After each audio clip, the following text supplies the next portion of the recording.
Bom dia, boa tarde, boa noite, independente da hora em que você, telespectador, esteja nos ouvindo, em mais um GeoCast, o nosso podcast geográfico. Eu sou o Ismael. E eu sou a Lidiana. E estamos hoje com um convidado para lá especial, o nosso querido amigo e colega de curso, o professor Lucas Cunha. Lucas, por favor, nos conte um pouco de você, sua trajetória acadêmica e profissional. Vamos deixar essa conversa aqui bem tranquila. Bom, eu iniciei a graduação em 2016, né? Sou natural de Jaguaruana, que já tem uma fama de entrar muitos alunos, né, na geografia.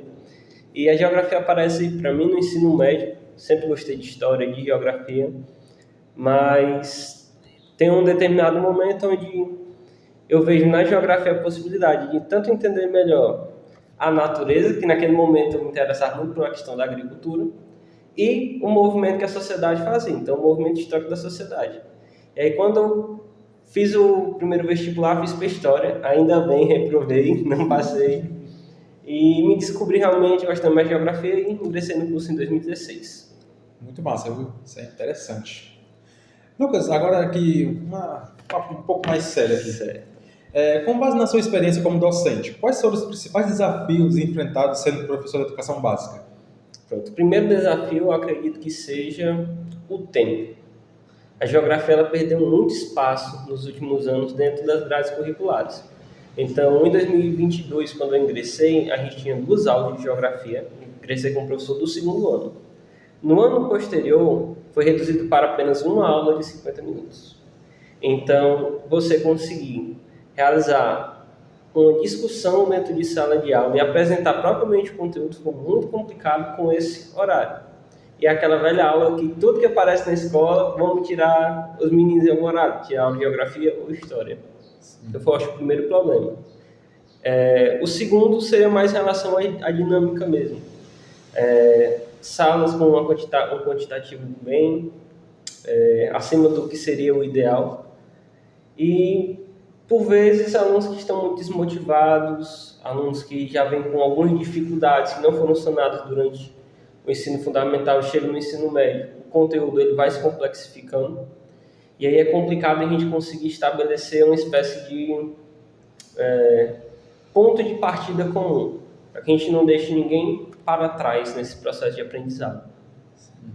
É muito complexo uma questão dessa, né? Sim. Vários aspectos envolvem tudo isso. Lucas, com relação ao mestrado, como o senhor imagina que ele poderá contribuir para a sua formação profissional? Boa. Optar por um mestrado em Educação e Ensino, sendo formado em Geografia, foi um desafio.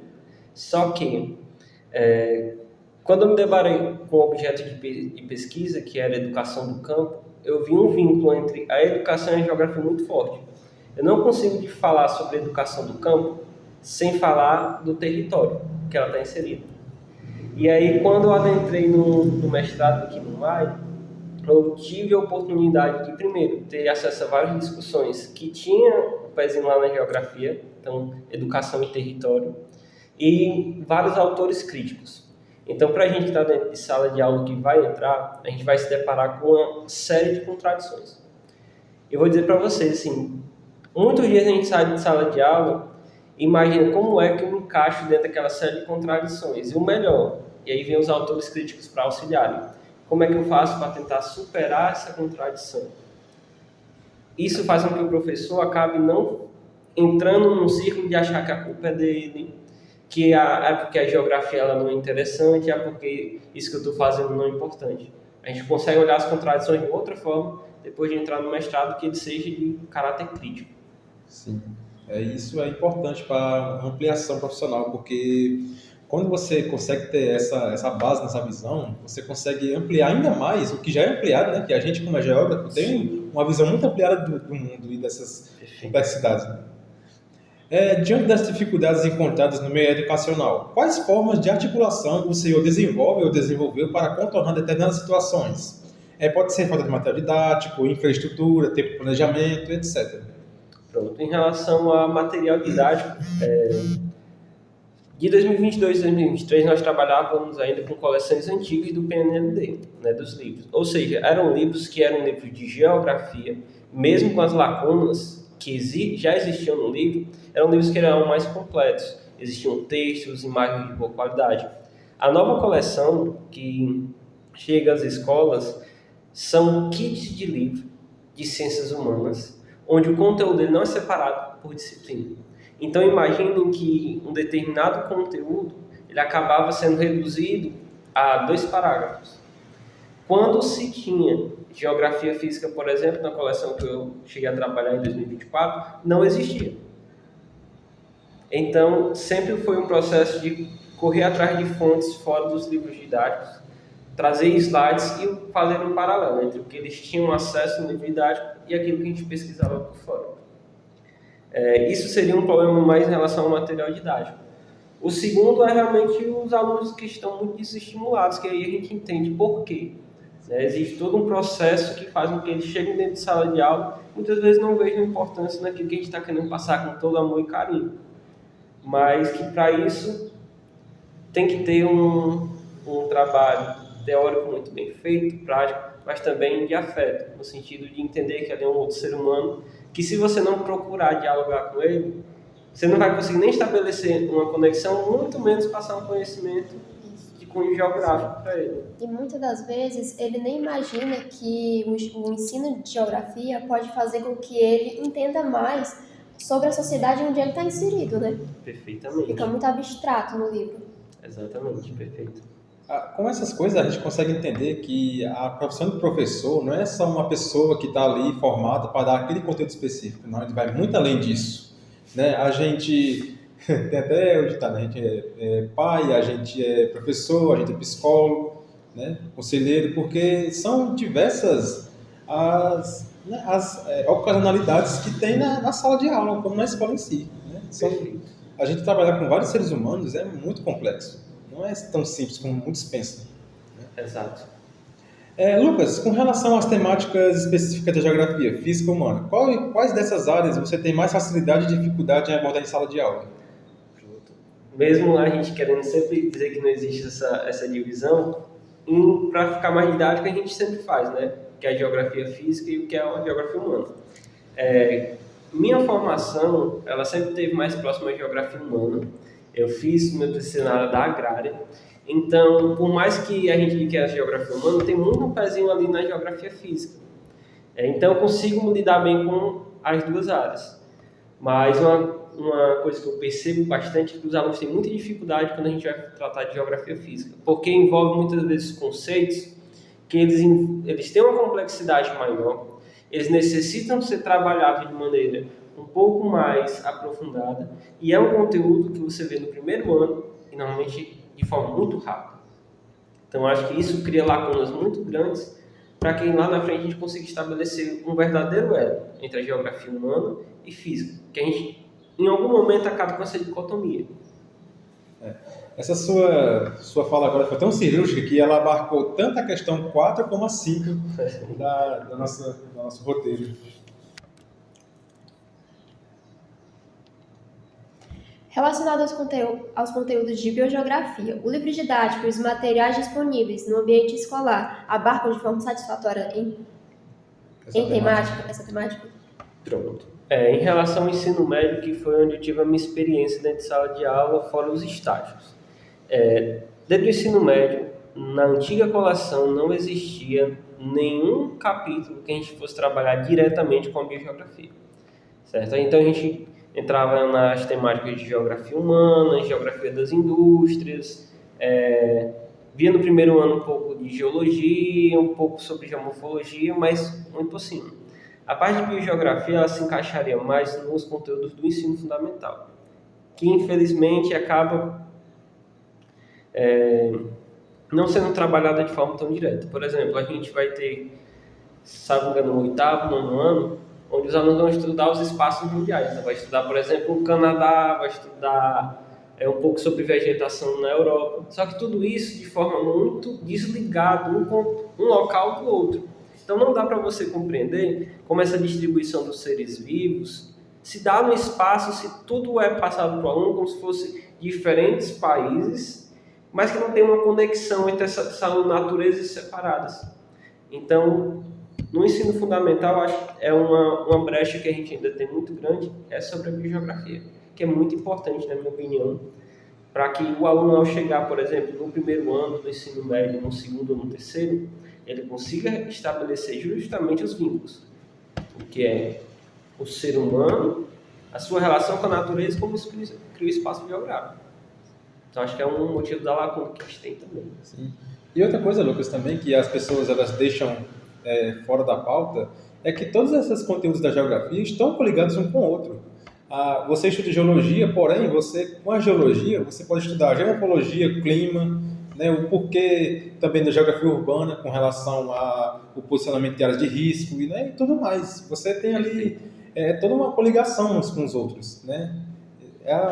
É complicado você querer separar, não há como fazer isso. Sim. Quais materiais didáticos você utiliza ou utilizava além do livro didático de forma que permita que a aula seja mais interativa e, ao mesmo tempo, contribua para a construção do pensamento espacial do aluno abordando as temáticas físicas e humanas? Pronto. Eu sempre gostei muito de trabalhar com slides. Sempre tem aquela divisão, o professor só passa slide. Slide ele pode ser uma muleta, então com muito texto, ou então pode ser uma forma de você levar elementos gráficos para dentro de sala de aula. Então, por exemplo, a gente levar uma riqueza de mapas só é possível se a gente utilizar um data show, porque a gente não vai estar conseguindo imprimir todos os mapas. Então, mapas, músicas, vídeos, principalmente músicas, eu sempre gostei muito de trabalhar. Alguns documentários que a gente conseguisse fazer paralelos com o conteúdo.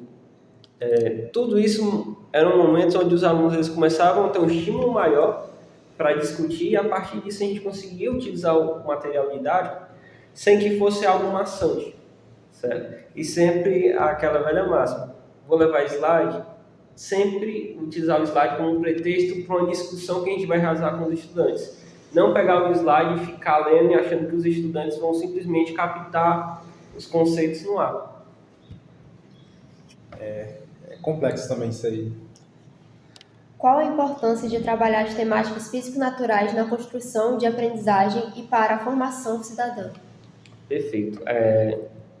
Qualquer ser humano, a gente não opera no universo abstrato. A gente opera nessa realidade que ela está transpassada pela natureza. Inclusive, eu não consigo discutir, por exemplo, um conteúdo de biomas sem colocar a relação do ser humano com a natureza. Como professor de geografia, se eu fosse estudar só o bioma por si só, isso é da biologia. Mas quando eu estudo a interação do ser humano com aquele bioma, isso está dentro da geografia. Então, por exemplo, a gente está numa cidade que ela tem rios que passam em volta dela, que nós temos uma vegetação que sofre por conta do agronegócio. Tudo isso, para mim, é a melhor ligação possível entre o que é geografia física e humana. Como é que um cidadão, uma cidadã de Limoeiro do Norte sai do ensino médio sem perceber, por exemplo, que ele vive em um bioma que é extremamente degradado, que esse bioma ele sofre ataques a partir, por exemplo, do agronegócio, e que ele está envolvido nessa relação, porque tem um cunho político. Então, se eu não entendo o local onde eu estou inserido, como é que eu vou entender como ele é organizado? Como é que eu vou entender a política desse local? Então, acho que não tem como a gente trabalhar uma geografia que ela deixe a geografia física, considerada física, entre aspas, de lado. É impossível formar um cidadão que não conheça o espaço que ele está inserido. Um exemplo grande nisso é a própria Fafidã, que alaga na época de inverno, mas por que ela alaga? Né? A gente tem o Rio Jaguaribe aqui, às portas da Fafidã. Exatamente. Como é que, por exemplo, quando a gente vai tratar com um conteúdo sobre urbanização, e o meu critério de urbanização é passar asfalto em todo lugar que antes era terra. Será que, por exemplo, esse critério de urbanização que vem dentro da cabeça dos nossos estudantes, ele realmente é uma forma de organizar o espaço geográfico de forma harmoniosa? Se eu passo asfalto em todo canto e começa a chover, mesmo estando no semiárido, o que acontece? Começa a alagar. Fafidã é um ótimo exemplo disso. Limoeiro entre dois rios, né? Então, gente, com base na conversação de Lucas, que foi muito preciso em todas as abordagens, nós podemos compreender que a geografia ela não é uma disciplina só decoreba ou uma disciplina considerada inútil. Não, ela está muito longe de ser isso.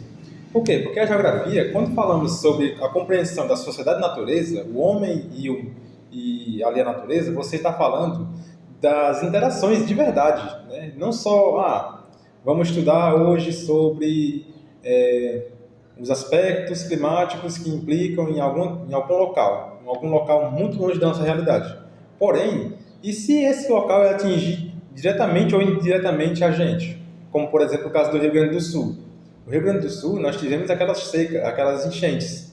Porém, se o governo não tivesse tomado medidas, os preços dos alimentos teriam aumentado exponencialmente, né? Por conta que o Rio Grande do Sul ele é um produtor de materiais primários, como arroz e outros itens, né? Obrigado, Lucas. Foi um prazer ter entrevistado você. Prazer todo meu, gente.